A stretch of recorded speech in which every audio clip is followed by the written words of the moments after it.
Hey, my friends. Hope you're doing well today. It's Rich Lewis. All right. So, today is the latest installment of my Did You Know teaching series. So, we're going to be covering part two of a four-part series covering the four names of hell in the Bible. So, just to refresh your memory on these four names, three Greek words and one Hebrew word. We have Gehenna, Hades, Tartarus, and Sheol.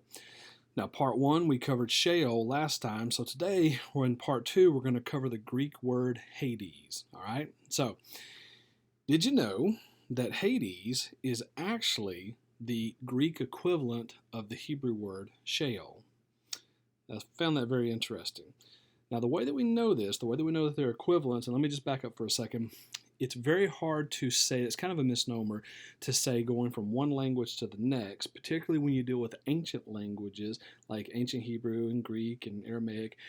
It's in any language for that matter, whether it's modern or ancient, it's very hard to find a one-for-one equivalent as far as like this word in this language definitely equals this word in the other language. But you can get really close to that equivalency. And the way that we know, the historical evidence that we have to prove that Hades and Sheol are equivalent is because of a resource called the Septuagint.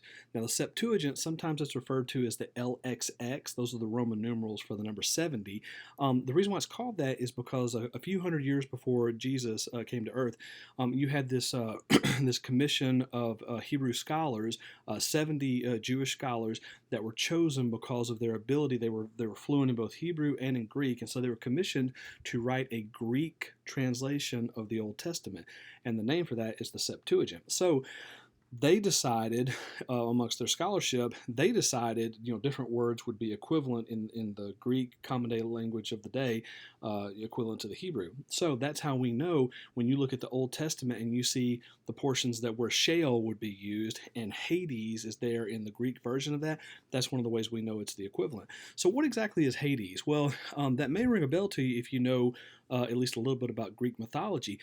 Hades within Greek mythology was considered the underworld. It was the place of the dead. If you watch the Sheol video, that'll sound familiar because to the Jews, Sheol was their way of describing the place of the dead. But within Greek mythology, you not only had this place called Hades, you also had the god, not big G, but little g, god of the underworld, named by the same name of Hades, and he ruled the underworld. And so it was steeped within the Greek mythology, the religion of their day, and so that's what it would have meant to them. Now, as far as how that word is used, translated as hell in the New Testament, once again, we have some errors in some of our older translations, not to pick on my King James crowd, but it's a great example to go to.